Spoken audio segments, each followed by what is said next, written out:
بالله من الشيطان الرجيم. بسم الله الرحمن الرحيم. السلام عليكم ورحمة الله وبركاته. إن الحمد لله نحمده ونستعينه ونستغفره ونعوذ بالله من شرور أنفسنا ومن سيئات أعمالنا. من يهده الله فلا مضل له ومن يضلل فلا هادي له.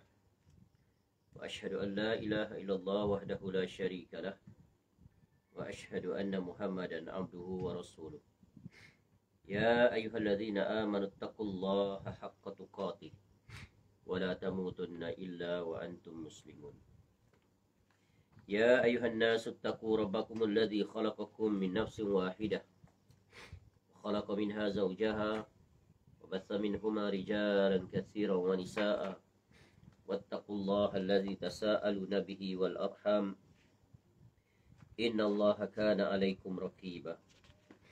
يا أيها الذين آمنوا اتقوا الله وقولوا قولا سديدا يصلح لكم أعمالكم ويغفر لكم ذنوبكم ومن يطع الله ورسوله فقد فاز فوزا عظيما. أما بعد فإن أصدق الحديث كتاب الله وخير الهدي هدي محمد صلى الله عليه وسلم وشر الأمور محدثاتها وكل محدثة بدعة وكل بدعة ضلالة وكل ضلالة في النار.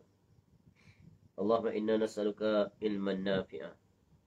Ya Allah, kami memohon kepada Engkau ilmu yang bermanfaat, wariskan thayyibah dan rezeki yang baik, wa amalan mutaqabbala dan amal yang diterima. Alhamdulillah, kita bersyukur pada Allah Subhanahu wa taala, kembali pada pagi ini kita dapat bertemu untuk kita melanjutkan kuliah kita dalam rangka untuk mengakrabkan diri dengan Nabi sallallahu alaihi wasallam dari sisi mempelajari biografi ringkas Nabi sallallahu alaihi wasallam yang diambil daripada kitab yang bertajuk Tahzibus Sirah An-Nabawiyah min Kitabi Tahzibil Asma'i wal Lughat, ta'lif al-Imam Abi Zakaria Yahya bin Sharaf An-Nawawi Ad-Dimashqi rahimallahu ta'ala, yang kitab ini diberikan khidmat oleh Khalid bin Abdul Rahman bin Hamd Asy-Syai' hafizahullah ta'ala dengan melakukan tahqiq dan juga ta'liq atasnya.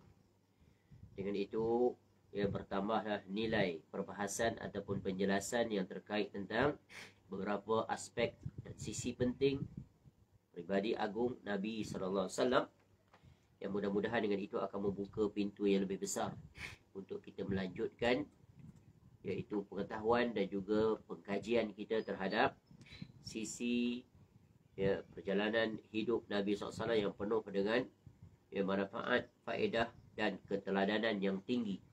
Dan mudah-mudahan dengan itu akan meningkatkan rasa cinta kita kepada Nabi SAW. Dan cinta kepada Nabi SAW adalah wajib bagi setiap mukmin. Ia adalah perkara wajib kerana ia merupakan bahagian daripada rukun Islam yang pertama. Sesudah kita beriman kepada Allah Ta'ala dengan ikrar asyhadu an la ilaha illallah, iaitu aku bersaksi tidak ada ilah yang berhak diibadahi dengan benar melainkan Allah Ta'ala. Itulah tauhid dalam beribadah, jadikan Allah satu-satunya Rabb yang ditaati, yang dibesarkan, yang diagungkan, yang ditunaikan segala haknya. Tak cukup, wajib pula disusuli dengan wa asyhadu an la ilaha illallah wa asyhadu anna Muhammadan abduhu wa rasuluh. Dan hendaknya kita bersaksi, setiap orang yang beriman wajib, dan aku bersaksi, iaitu bahawa Nabi sallallahu alaihi wasallam adalah seorang hamba dan seorang rasul. Dua sifat khas yang disematkan pada Nabi sallallahu alaihi wasallam wajib diikrarkan, diakui dan diimani. Seorang hamba. Nabi SAW bukan Tuhan, bukan Roh, tapi hamba. Abdun la yu'bad, maka tak boleh diibadahi. Yang boleh diibadahi hanya Allah Ta'ala. Tetapi ingat, seorang hamba juga seorang rasul. Pangkatnya adalah rasul. Rasulun la yukzab, tak boleh didustai. Apa yang wajib ditunaikan? Hak Rasul. Bal yuta'u wa yuttaba'. Taat dan ikut. Itulah dia sunnah. Jadi, dua kalimah ini padanya terhimpun dua pokok agama. At-tauhid was sunnah. Tauhid itu Islam. Tauhid itu iman. Tauhid itu akidah. Sunnah itu adalah apa yang datang daripada Rasulullah SAW dari sisi ucapan, perbuatan, dan hal-hal yang terkait dengannya. Sebab itu, nikmat apabila seorang mukmin itu diberikan, ya, iaitu nikmat dua perkara besar dalam hidupnya. Nikmat sebagai seorang Muslim dan nikmat dia berjalan di atas sunnah. Sebab itulah, ya, para salaf dulu mengingatkan kita tentang dua perkara ini. Allahumma ahyina wa amisna alal Islam was sunnah. Hidup dan matikanlah aku ya Allah di atas Islam dan sunnah. Terutamanya di zaman ini yang penuh dengan fitnah. Iaitu sunnah dipinggirkan, sunnah disamarkan, diganti dengan perkara-perkara yang bercanggah, iaitu musuhnya yang nombor satu, iaitu bid'ah. Begitu juga tauhid, menghadapi pelbagai musuh di sekelilingnya sehingga tersamarkan tauhid yang hak diganti dengan tauhid yang penuh dengan syubhat yang boleh membawa kepada kesyirikan. Maka wajib menjaga dua perkara ini, tauhid dan sunnah. Dan jalannya salah satu adalah tentunya sesudah mengakrabkan diri dengan Al-Quranul Karim adalah mengakrabkan diri dengan Nabi SAW. InsyaAllah maka selamatlah seseorang itu. Baik. Pada pagi ini kita akan masih lagi melanjutkan faslun fi mu'jizati Rasulullah SAW. Iaitu fasal yang pada menyatakan tentang mukjizat Rasulullah SAW. Iaitu kita berhenti pada kuliah sebelum ini pada muka surat 78. Ya, pada muka surat 78. Iaitu pada perenggan yang kedua. Kita berhenti pada perkataan Al-Imam An-Nawawi rahimahullah. Beliau sallallahu alaihi wasallam mengatakan kepada Abdullah bin Salam radhiyallahu an, engkau tetap berada di atas Islam hingga mati. Maka Abdullah bin Salam jadi seorang Muslim yang istiqamah di atas Islam dan mati di atasnya. Yang asalnya beliau radhiyallahu an adalah seorang Yahudi, Ahlul Kitab, pembukanya bagi mereka itu. Baik. Sekarang kita lanjutkan penjelasan seterusnya oleh Al-Imam An-Nawawi rahimahullah. Bismillahirrahmanirrahim. Qala al-Imam Abu Zakaria Yahya bin Sharaf An-Nawawi Ad-Dimashqi rahimallahu ta'ala. Iaitu beliau sallallahu alaihi wasallam mendoakan. Ya, selanjutnya Al-Imam An-Nawawi rahimahullah mengatakan, iaitu beliau sallallahu alaihi wasallam, Nabi SAW mendoakan Anas bin Malik radhiyallahu anhu. Semoga harta dan anaknya banyak serta umurnya panjang. Ternyata ia, yakni Anas bin Malik radhiyallahu anhu, hidup 100 tahun umurnya. Dan tidak ada seorang Ansar pun yang lebih banyak hartanya daripadanya. Ia dikuburkan oleh anak laki-lakinya yang berasal dari sulbinya sendiri sebanyak 120 orang anak sebelum jamaah haji tiba. Jumlah ini belum termasuk selain mereka. Inilah yang ditegaskan dalam Sahih Al-Bukhari dan selainnya. Ini adalah salah satu doa Nabi SAW terhadap salah seorang sahabatnya yang merupakan maulanya yang telah berlalu perbahasan, iaitu pada fasal yang membicarakan tentang iaitu pembantu Nabi SAW, maula Nabi SAW. Salah seorangnya adalah Anas bin Malik radhiyallahu anhu, ataupun juga dipanggil sebagai pembantu Nabi SAW, pelayan Nabi SAW, yang berkhidmat untuk Nabi SAW, iaitu sahabat yang hidup di rumah tangga Nabi SAW selama 10 tahun. Itulah Anas bin Malik radhiyallahu anhu. Belum balik lagi umurnya, berada di rumah tangga Nabi SAW, diserahkan oleh ibunya untuk berkhidmat sepenuhnya kepada Nabi SAW. Dan ini merupakan satu tindakan yang tepat oleh seorang ibu dan memberikan keberuntungan kepada anaknya kerana dididik langsung dalam rumah tangga Nabi SAW. Dan di antara kebaikan yang diraih oleh Anas bin Malik radhiyallahu an adalah beliau radhiyallahu anhu didoakan oleh Nabi SAW, iaitu meraih 3 perkara. Dengan doa Nabi SAW, Allahumma akthir malahu wa waladahu wa barik lahu fih. Ya Allah, perbanyakkanlah harta dan anaknya, serta berkahilah untuknya pada harta dan anaknya. Keyword di sini adalah keberkahan. Inilah yang membezakan di antara kualiti harta seseorang dan anak-anak yang mereka miliki, iaitu membezakannya adalah keberkahan. Jadi sesuatu itu bukan dinilai hanya semata-mata kuantiti, bilangan. Betapa ramai orang yang memiliki harta yang melimpah ruah, anak yang ramai, tetapi tidak mendatangkan manfaat baginya, pemiliknya itu. Ya, anak ramai tetapi anak-anak tidak berjalan di atas aturan agama, tidak menjadi anak yang soleh dan soleha. Banyak harta tetapi tidak memberi manfaat.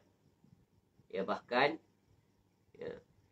terkena penyakit, iaitu cinta kepada harta, sehingga tidak menunaikan hak harta. Jadi keberkahan adalah perkara yang hendaknya setiap orang meraihnya. Ya, sebab itu seseorang yang dikurniakan oleh Allah Ta'ala keberkahan, sungguh itu lebih baik daripada dunia dan seisinya. Contoh keberkahan usia. Keberkahan usia. Usia atau umur itu kualitinya bukan dinilai dari sisi panjang pendeknya umur seseorang. Tidak diukur di situ. Tetapi diukur iaitu dari sisi keberkahan usia. Sejauh mana seseorang itu memanfaatkan usia kurniaan Allah Ta'ala itu dengan perkara-perkara yang mendapat keredaan Allah Ta'ala. Bagaimana seorang itu mengurus umurnya, untuk kebaikankah, untuk manfaatkah, atau untuk keburukan atau perkara yang memudaratkan dirinya. Sama ada dalam urusan dunia, apatah lagi dalam urusan negeri akhirat. Sebab kenyataannya kita lihat berapa ramai orang yang usianya pendek tetapi sangat berkah. Semisal siapa? Semisal pengarang kitab ini, Al-Imam An-Nawawi rahimahullah. Walaupun usianya pendek relatif berbanding dengan rata-rata umumnya umur manusia di zamannya, begitu zaman kita, meninggal dunia dalam usia muda 45 tahun. Tetapi meninggalkan warisan ilmiah, iaitu kitab-kitabnya yang banyak. Yang banyak, semisal semisal kitab apa? Syarah Sahih Muslim yang berjilid-jilid. Syarah Al-Muhazzab berjilid-jilid juga. Begitu juga kitab-kitab lain yang besar faedahnya, seperti Riyadhus Salihin yang tiada tara, tiada bandingan dari sisi susunan. Kualitinya Masya Allah sangat menakjubkan. Kemudian seperti semisal kitab Al-Azkar dan banyak lagi kitab-kitab. Yang kitab-kitab itu memberikan faedah yang sangat besar, pahala berterusan untuk pemiliknya, Al-Imam An-Nawawi rahimahullah. Begitu juga kitab yang sedang kita pelajari ini, yang merupakan bahagian kecil daripada kitab Al-Asma' wal Lughah. Betapa Allah memberkahi usia Al-Imam An-Nawawi rahimahullah. Begitu juga ulama-ulama daripada dulu sampai sekarang. Antara tanda keberkahan usia mereka adalah mereka mewariskan ilmu yang sangat bermanfaat. Pemiliknya sudah meninggal dunia, tetapi keberkahan usianya diteruskan oleh hasil penulisannya, iaitu kitab-kitab. Dan di zaman sekarang Allah bagi lagi nikmat tambahan. Tak cukup dengan kitab-kitab yang mereka wariskan, kuliah-kuliah yang mereka wariskan, yang dirakam, kemudian boleh didengar berulang-ulang.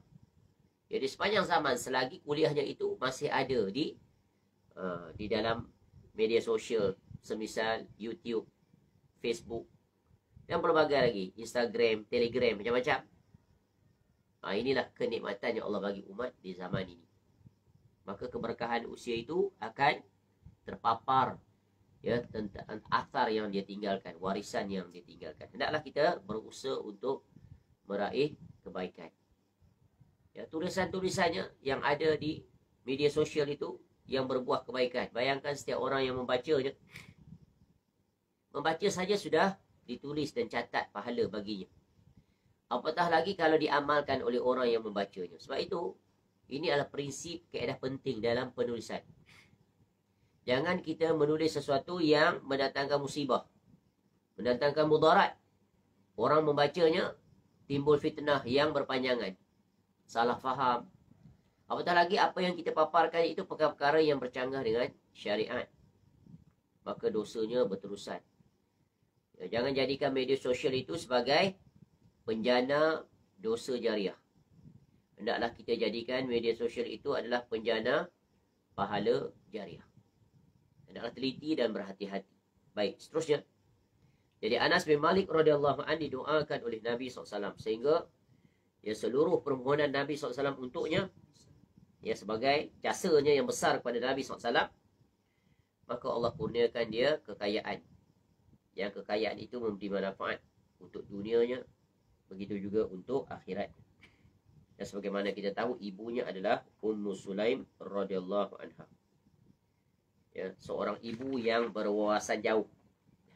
Berwawasan jauh. Ya. Dan dia sangat bersyukur kerana Nabi SAW menerima anaknya untuk memberikan khidmat kepada Nabi SAW. Baik.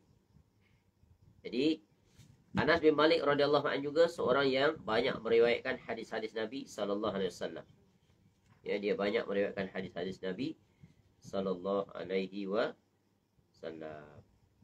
Baik.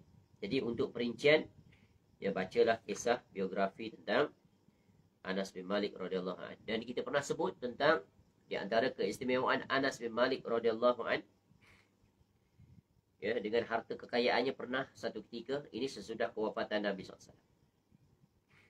Ya, salah satu daripada ladang Anas bin Malik radhiyallahu anhu ditimpa kekeringan musim kemarau. Lalu dikhabarkan kepadanya. Lalu dia pun datang ke ladangnya, ke kebunnya itu. Ya, kemudian dia solat dan berdoa kepada Allah. Solat istisqa ni, minta hujan. Ya, selesai saja dia solat dan berdoa, maka awan pun bergerak ke arah kebunnya saja. Yang pergi kebun dia. Dan menurunkan air. Ya, dan menurunkan air. Lalu Anas berkata pada keluarganya, lihat di mana hujan itu turun. Dan ternyata hujan itu turun hanya di sekitar kebunnya, tidak di kebun-kebun yang lain. Masya Allah. Ini karamah. Kita dah sebut sebelum ni. Karamah bagi orang-orang yang soleh. Dan ini adalah karamah yang sahih. Begitu juga karamah yang lebih besar daripada itu adalah Allah kurniakan pada Anas bin Malik radhiyallahu anhu. Sebagaimana yang dikatakan oleh Al-Muthanna bin Sa'id, dia berkata, aku mendengar Anas berkata radhiyallahu anhu, tidak ada satu malam pun kecuali aku bermimpi bertemu kekasihku Rasulullah sallallahu alaihi wasallam. Kemudian Anas pun menangis. Begitulah betapa dalamnya kecintaan yang sejati dari seorang Anas bin Malik kepada ya Rasul sallallahu alaihi wasallam. Ya, kerana apa? Betapa nikmatnya dia dapat hidup di bawah naungan didikan rumah tangga Nabi sallallahu alaihi wasallam. Maka beruntunglah Anas bin Malik radhiyallahu anhu. Baik. Seterusnya, beliau SAW berdoa agar memuliakan Islam dengan Umar bin Al-Khattab radhiyallahu anhu atau Abu Jahal. Ini masyhur. Ya, Nabi SAW berdoa agar salah seorang untuk menerima Islam. Yang kedua-duanya sejatinya asalnya sangat memusuhi Islam. Ya, ajaran yang mereka anggap baru yang muncul. Ya, yang muncul ya di Mekah. Tentunya ajaran ini bertentangan dan berlawanan dengan adat resam kebiasaan mainstream masyarakat ketika itu di bumi Mekah. Lalu mereka merasa tergugat, ya, mereka merasa tercabar kerana datang satu ajaran yang tentunya merupakan ancaman bagi keberadaan, kepercayaan nenek moyang mereka itu, iaitu penyembahan patung-patung berhala, ya, dan hal-hal yang berkaitan dengan kebudayaan masyarakat ketika itu yang termasuk dalam kategori amalan-amalan jahiliah. Maka agama baru datang ini untuk menghancurkan, menghapuskan, membenamkan ya ke dalam bumi, ya, untuk tidak muncul lagi di permukaan. Maka di antara para penentang mereka itu, penentang Nabi SAW itu adalah Umar radhiyallahu anhu dan Abu Jahal. Maka Allah memuliakannya dengan Umar radhiyallahu anhu, dan Umar mendapat hidayah, ya, mendapat doa Nabi SAW. Dan sebagaimana yang kita ketahui, Allah muliakan Islam ini dengan Umar radhiyallahu anhu. Ketika beliau sesudah itu perjalanan menjadi khalifah Islam, melebarkan empayar luas Islam sehingga jatuh dua kuasa besar dunia, kerajaan Parsi dan kerajaan Rom. Dibebaskan kota Baitul Maqdis di tangan Umar radhiyallahu anhu. Umar radhiyallahu anhu seorang yang sangat tegas, pemberani, seorang pemimpin, dan pada masa yang sama seorang yang sangat zuhud. Baik. Beliau sallallahu alaihi wasallam juga mendoakan kecelakaan atas Suraqah bin Malik agar keduanya menjatuhkannya di tanah yang keras dan kaki kudanya terperosok di dalamnya. Ini peristiwa yang pertama, iaitu ketika mana Suraqah mengejar Nabi SAW dalam perjalanan hijrah itu. Namun akhirnya Suraqah itu selamat dia. Setelah dia, Nabi SAW janjikan pada dia nanti akan dapat mahkota Kisra. Dan itu di antara mukjizat Nabi SAW. Nanti pada pemerintahan Umar radhiyallahu an, dia diberikan kepadanya. Dan ketika itu dia sudah menjadi seorang Muslim, seorang yang beriman kepada Allah dan Rasulnya. Begitulah betapa banyak orang-orang yang sangat memusuhi agama ini, akhirnya mereka menjadi orang yang paling depan berada di barisan Islam untuk mempertahankan agama. Apa pelajaran berguna? Hidayah itu adalah milik Allah, bukan milik manusia. Hidayah yang mana ni? Iaitu hidayatut taufiq wal ilham. Allah yang memegang hati-hati manusia. Namun untuk mendapat hidayah itu mesti melalui jalan yang pertama, hidayatul bayan wal irsyad, penjelasan dan petunjuk. Dan ini dimiliki oleh seluruh manusia, khususnya para rasul-rasul alaihi wassalatu wassalam. Inilah senjata yang Allah berikan kepada mereka untuk mengajak manusia, memberikan penjelasan, perincian kepada manusia agar mengenal dan mentauhidkan Rabb yang menghidupkan mereka, yang mencipta mereka, yang menggunakan nikmat pada mereka. Dan penjelasan yang terbaik, tidak ada tandingannya, adalah penjelasan yang disampaikan oleh seluruh para rasul-rasul alaihi wassalatu wassalam, terutamanya Nabi kita Muhammad sallallahu alaihi wasallam bagi umat terakhir. Sebab itu Nabi sallallahu alaihi wasallam disebut, diberi gelaran, iaitu pemilik jawami'ul kalim. Ucapan ringkas, syarat makna, faham. Tak perlu nak perincian macam kita kena ceramah. Ambil masa lama. Nabi SAW dengan satu ucapan, para sahabat immediately faham.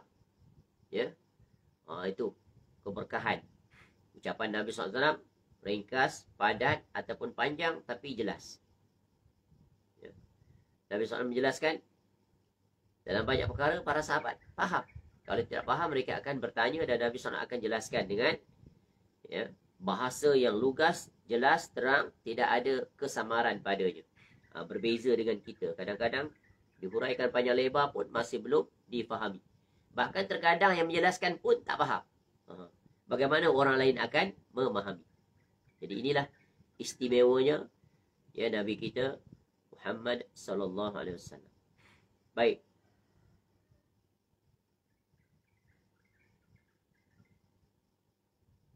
Jadi Nabi SAW mendoakan kecelakaan atas Suraqah bin Malik agar kudanya menjatuhkannya di tanah yang keras dan kaki kudanya terperosok di dalamnya.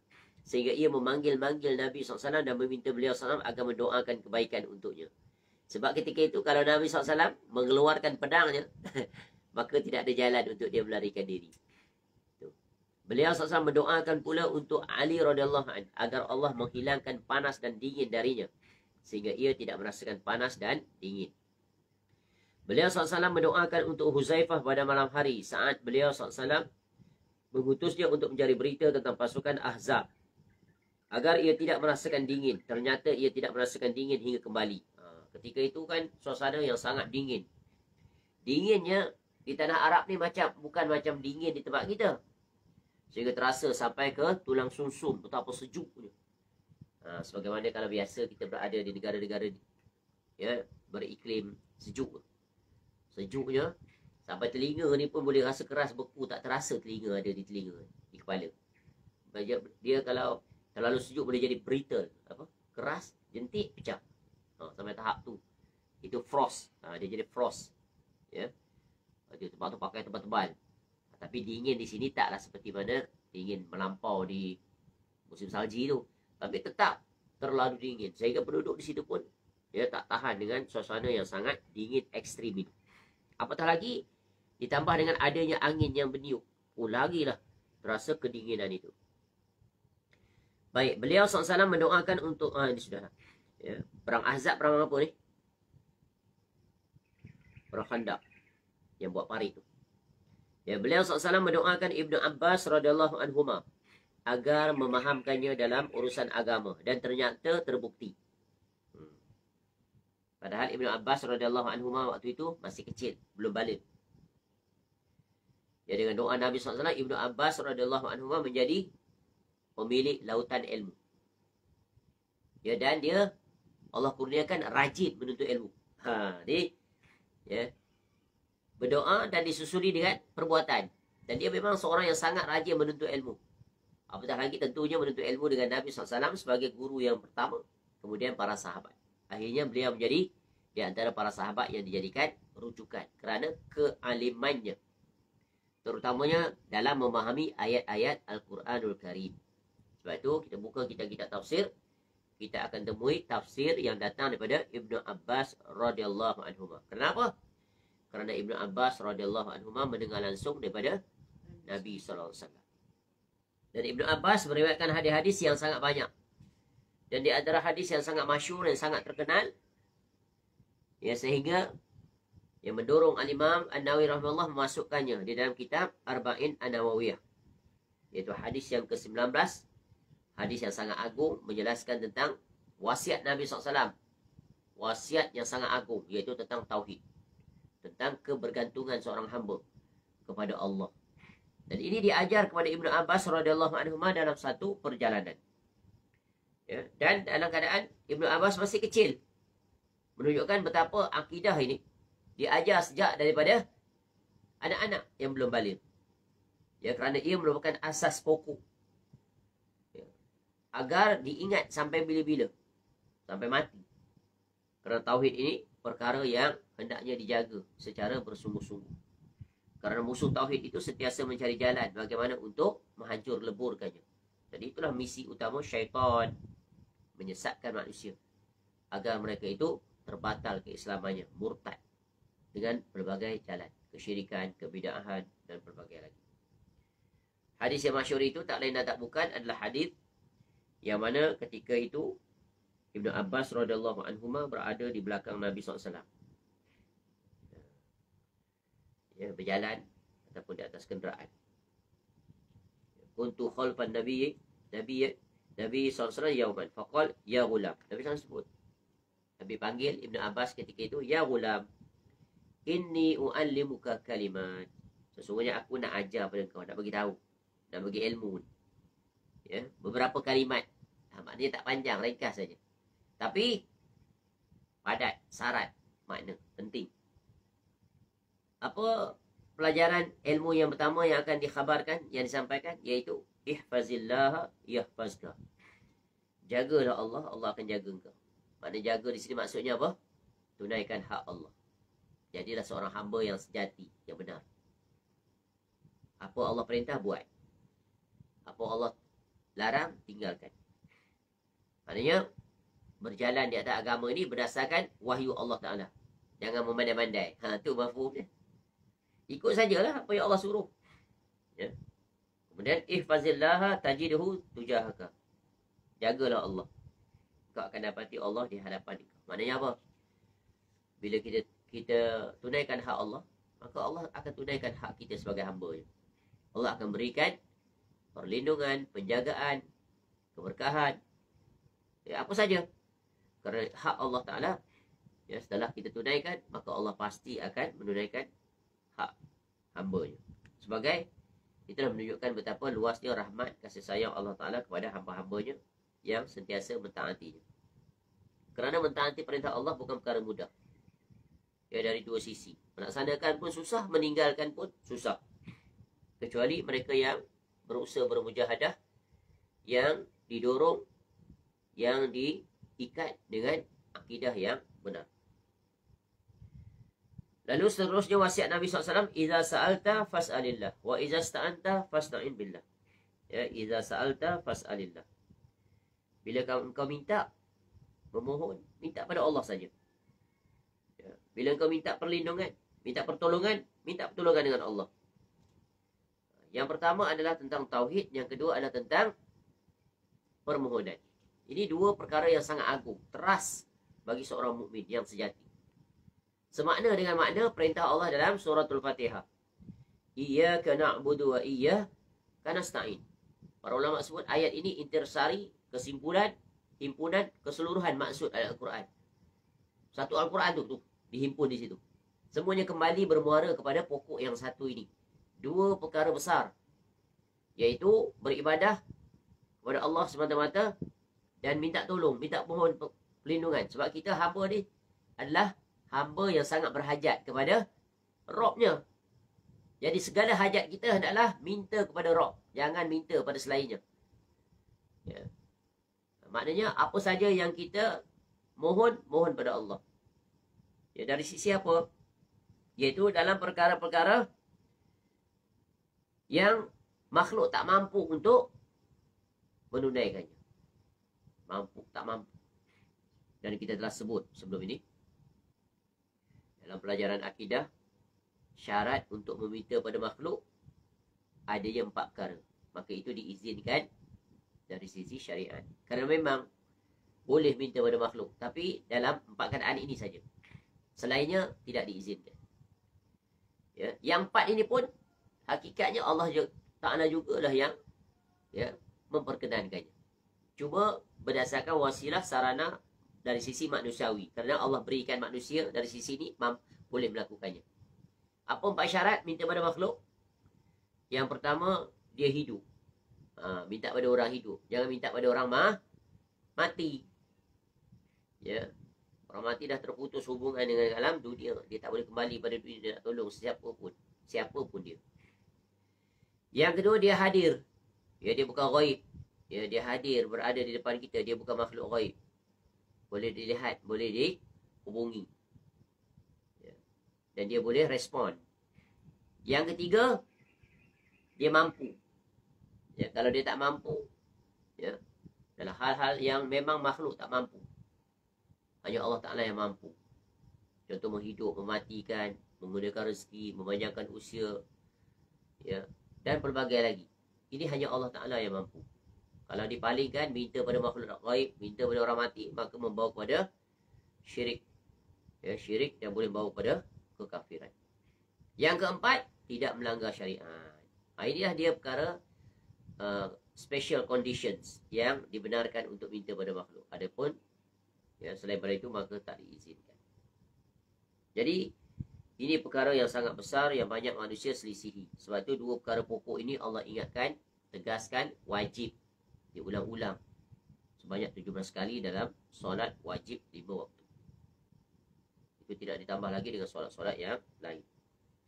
Ini sepenggal daripada hadis ya, yang nanti akan datang sambungannya dan sebagainya. Cukup takat itu sekadar contoh bagaimana Allah memberikan kefahaman pada Ibnu Abbas dengan doa Nabi SAW, Allahumma faqihhu fid din wa allimhu at-ta'wil. Jadi kita guna doa ni juga untuk kita, untuk anak kita doakan dengan doa ini. Kerana doa Nabi SAW terpakai untuk kita. Ya Allah, mafaqihni fid din wa alimni at-ta'wil. Ya Allah, berilah faqih ya, dalam usaha agama ni untuk diriku, dan juga faham tentang isi kandung Al-Quranul Karim. Dua permohonan yang sangat besar kerana ia berkaitan dengan agama. Betapa banyak manusia yang menyimpang daripada agama ini, namun mereka merasakan di atas ya, hidayah yang benar, padahal mereka berada di atas kebatilan. Sedikit atau banyak, ramai orang yang terjatuh ke dalam ya, penyimpangan. Ya, sedangkan mereka merasakan mereka berada di atas jalan yang lurus. Nah, ini kena minta pada Allah. Apatah lagi di zaman sekarang.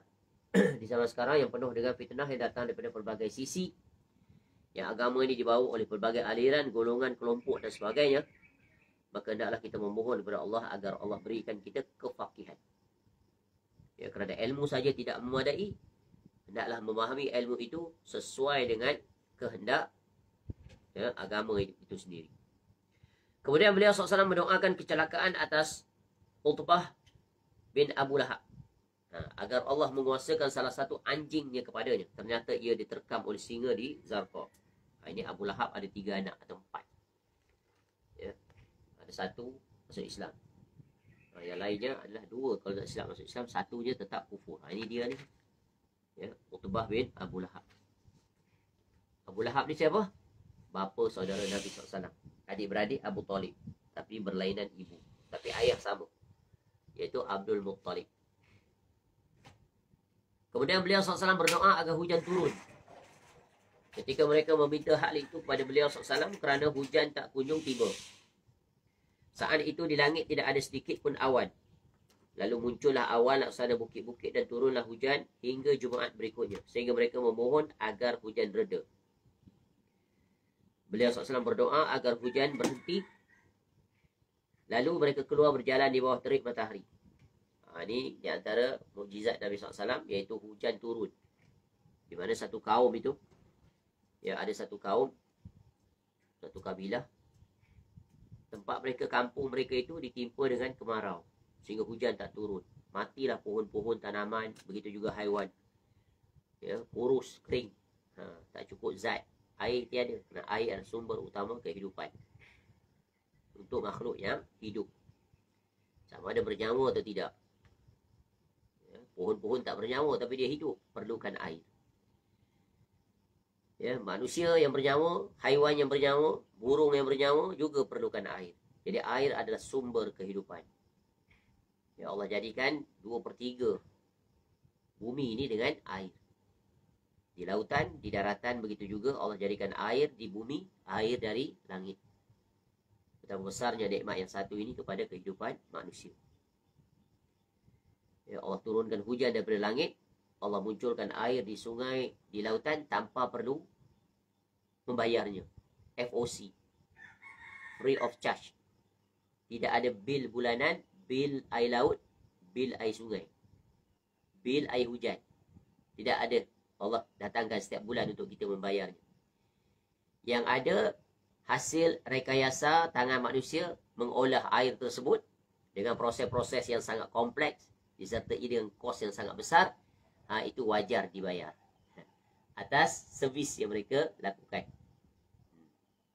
Adapun asal raw materialnya adalah gratis. No need for you to pay. Just taat pada perintah Allah. Dan kita selalu sebut, dari sisi nikmat kurniaan Allah ni tak terhitung banyaknya. Namun Allah minta kita untuk taat padanya dalam bilangan yang boleh dihitung. Padahal nikmat tak terhitung, tak padan dengan amal yang kita buat. Jika nak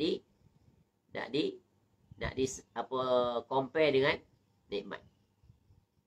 Solat hanya 5 waktu sehari semata. Puasa hanya sebulan daripada 12 bulan. Zakat bila cukup haul dan nisab. Haji sekali seumur hidup. Itu yang teras, yang paling utama.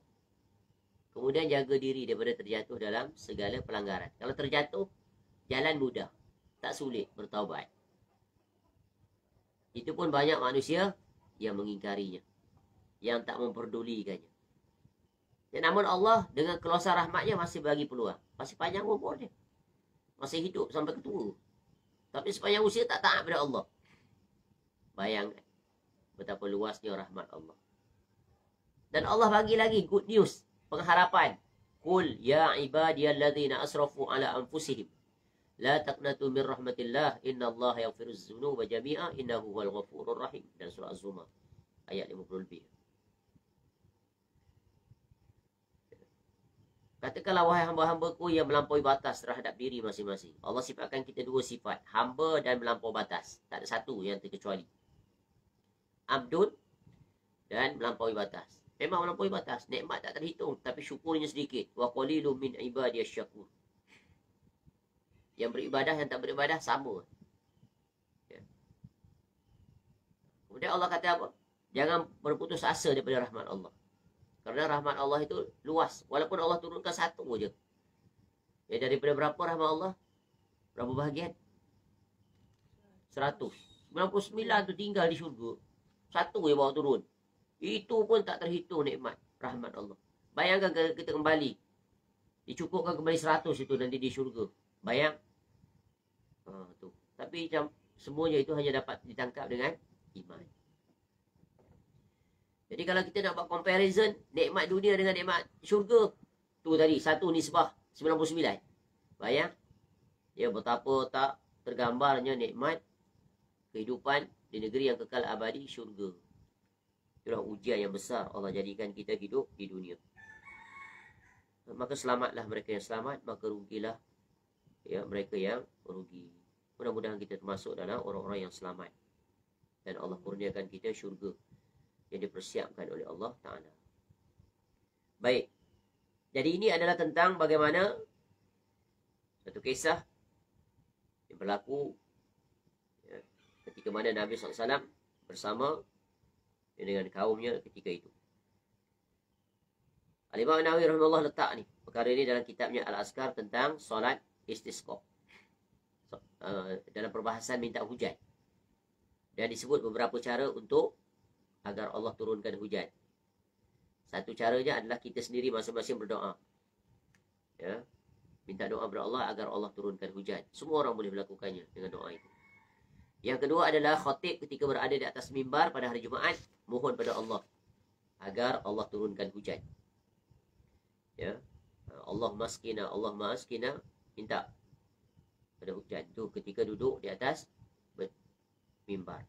Yang ketiga caranya adalah solat istisqa. Ini je cara. Tidak ada solat hajat untuk minta hujan. Yang ada ni, 3 ni buat. Inilah sunnah. Nabi SAW sendiri yang mencontohkannya. Ya. Ada seorang masuk ke dalam masjid Nabi SAW pada hari Jumaat. Kemudian ketika itu Nabi SAW sedang berkhutbah. Lalu dia berdiri di hadapan Nabi SAW dan berkata, tengah Nabi SAW khutbah tu dia bercakap, wahai Rasulullah, ya, ya qaiman, fastaqbala Rasulullah SAW qaiman, faqal ya Rasulullah, halakatil amwalu, telah musnah, halakatil amwal, harta benda, wa qata'atis subul, ya, dan rosak jalan-jalan, terputus habis jalan, ya, fad'ullaha, mintalah pada Allah. Ya, bagi kami lana yughithuna. Ya, minta pada kami agar hujan turun. Tolong kami ya Rasulullah. Doa pada Allah. Tengok mereka minta pada siapa? Bukan minta pada Rasulullah. Dari si zat Rasul tak minta pada Rasulullah, doa, minta doa pada Allah.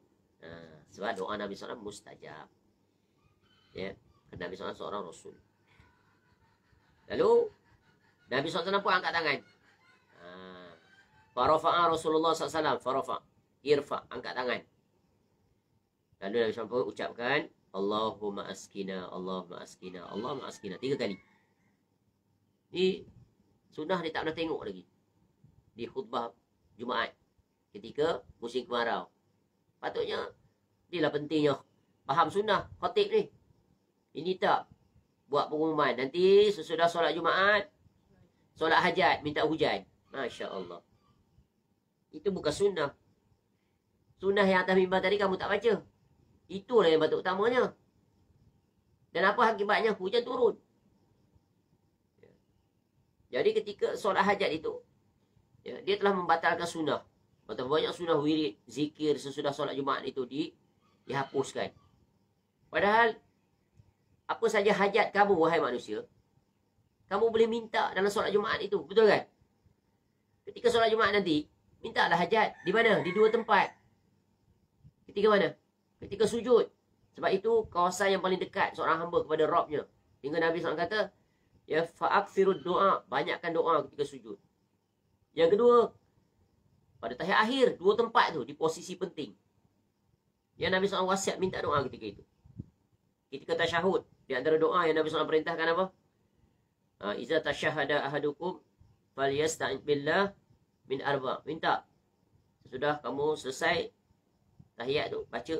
Ujung nanti kamu akan sambung dengan doa-doa. Di antara doa yang Nabi SAW perintahkan, tu minta perlindungan daripada 4 perkara. Ya, jangan ditinggalkan, jangan diabaikan. Imamkah dia, makmumkah dia. Apatah lagi imam. Tak sepatutnya mereka mengabaikan doa ini. Kerana Nabi SAW sendiri yang perintahkan. Ya, maka perintah Nabi SAW lakukan. Minta apa? Allahumma inni a'udzubika min azabi jahannam wa min azabil qabr wa min fitnatil mahya wal mamat wa min syarri fitnatil masihid dajjal. Di kadang kita nak baca doa ni pun tak sempat. Dia bagi salam lah. Cepatnya dia baca tahiyat. Padahal sekurang-kurangnya doa ini. Kalau bersendirian, tambah lagi doa-doa lain. Kerana tempat mustajab doa dalam solat, ini banyak diabaikan. Mereka pindah di luar solat. Padahal dalam solat tu Nabi SAW perintahkan. Dan kalau mereka faham, solat itu dari sisi makna ad-doa, tempat berdoa. Solat tu sendiri berdoa. Minta. Tapi sudah ini mati. Dia ganti dengan solat tu bukan main panjang lagi dia berdoa. Padahal di situ. Ya, yang peliknya yang itu boleh bertahan dia. Boleh duduk lama-lama baca doa panjang-panjang. Kenapa tak pindah pada tahiyat itu? Ini sunnah yang hendaknya dihidupkan. Ya. Kalau tak panjang pun sekurang-kurangnya beberapa rangkaian. Nah, contoh tadi nak minta hujan. Ketika itu dah kamu baca. Ketika sujud sekali, ketika duduk tahiyat. Baca. Setelah baca tadi, minta 4 perlindungan.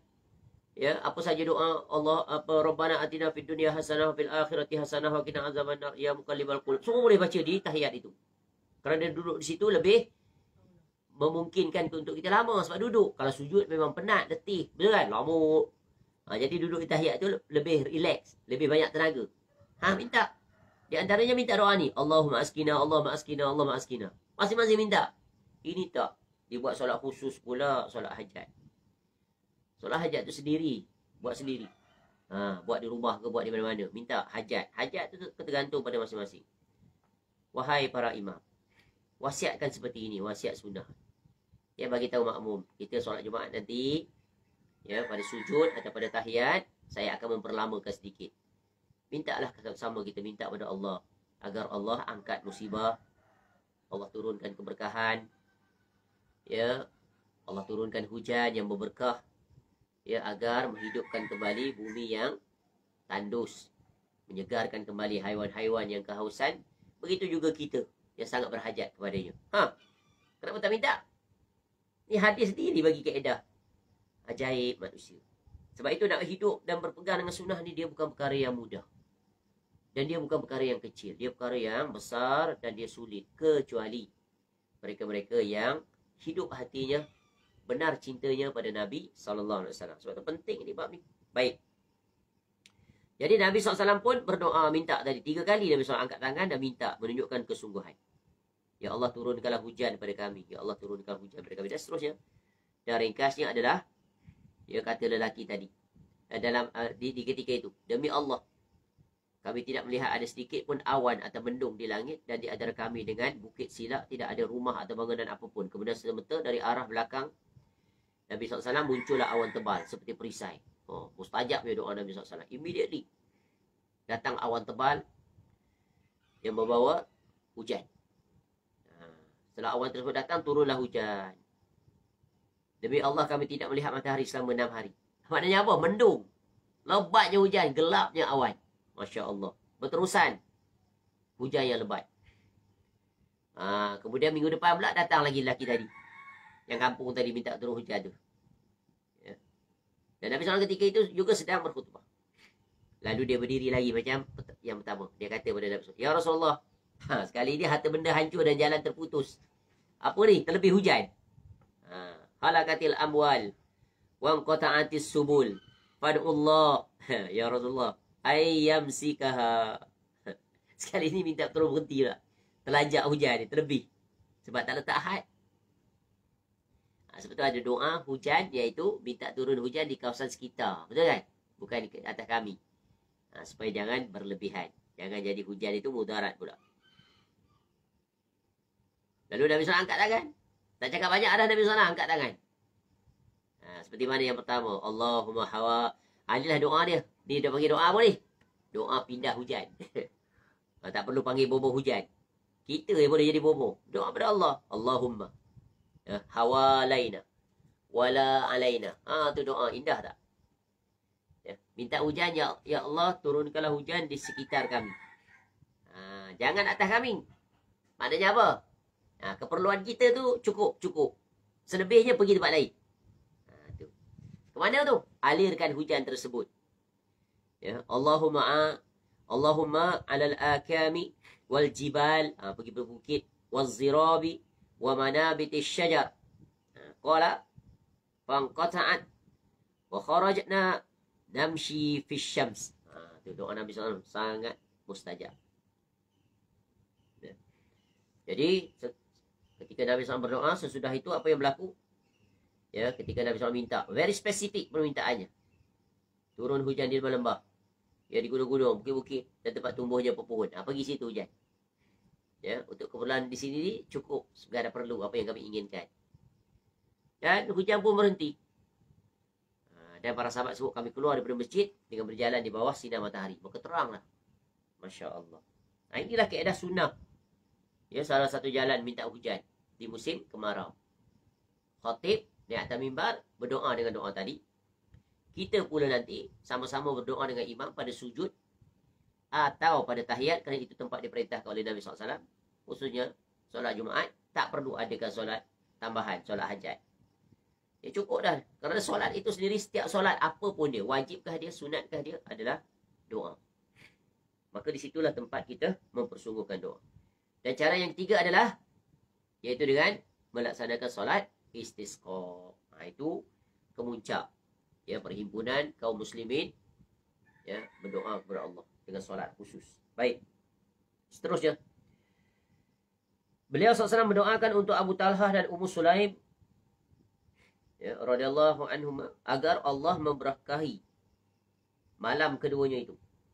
Dan kenyataannya demikian. Ummu Sulaim radhiyallahu anha pun hamil, lalu melahirkan Abdullah, dan Abdullah memiliki 9 putera yang semuanya menjadi ulama. Ini keberkahan doa. Ya, bagi orang-orang yang mengandung, umpamanya, doa kebaikan untuk anak yang dikandung. Minta cukup sempurna anggota tubuh badan, sihat fizikal dan juga zahir sempurna, lahir dalam keadaan sihat, normal. Ya, dan menjadi anak yang bertakwa kepada Allah. Itu hendaknya dimudahkan bersalin dan sebagainya lah. Yang bergantung pada Allah. Beliau SAW mendoakan agar ibunda Abu Hurairah radhiyallahu anhu mendapatkan hidayah. Ketika Abu Hurairah pulang radhiyallahu anhu, ternyata ia mendapati ibunya mandi dan masuk Islam. Jadi salah satu, ya, perkara yang dituntut untuk orang yang masuk Islam adalah mandi wajib. Ya. Beliau SAW mendoakan Ummu Qais bin Muhsin radhiyallahu an, saudara Ummu Qais binti Muhsin, saudarinya Ukasyah. Ukasyah ni Ukasyah bin Mihsan radhiyallahu anhu, agar dia beri panjang umur panjang. Sehingga kita tidak tahu ada seorang wanita pun yang berusia sebagaimana usianya. Macam tadi Anas bin Malik radhiyallahu anhu, panjang umur. Ya. Tapi panjang umur di sini adalah panjang umur berberkah. Semua kita sangat berhajat panjang umur, betul kan? Panjang umur dalam keadaan sihat dan berberkah. Itu minta kepada Allah.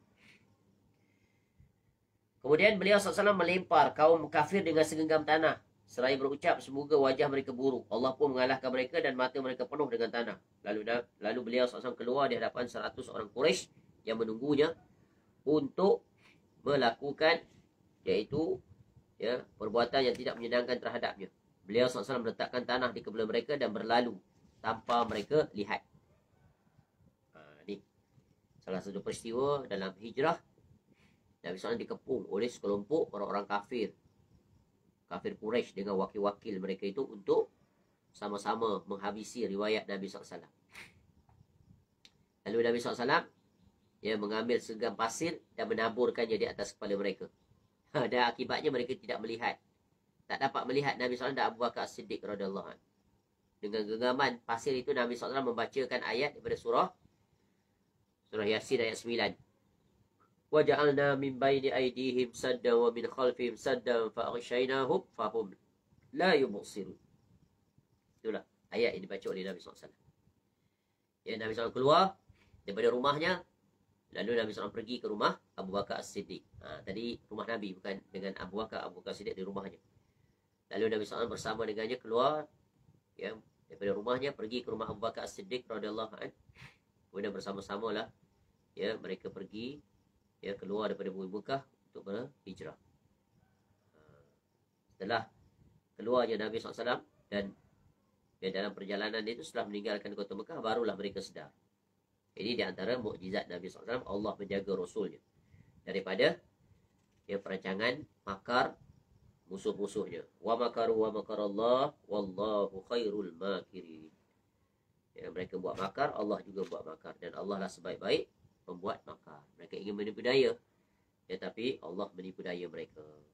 Wallahu a'lam. Selesai sudah perbahasan tentang beberapa sisi terkait tentang mujizat Rasulullah SAW yang tak terhitung banyaknya, yang mana dipaparkan sedikit daripadanya oleh Al-Imam An-Nawawi rahimahullah pada perbahasan tentang mukjizat Nabi SAW. Adapun perinciannya bolehlah kita rujuk pada kitab-kitab yang telah kita nyatakan oleh pentahqiq kitab ini. Wallahu a'lam.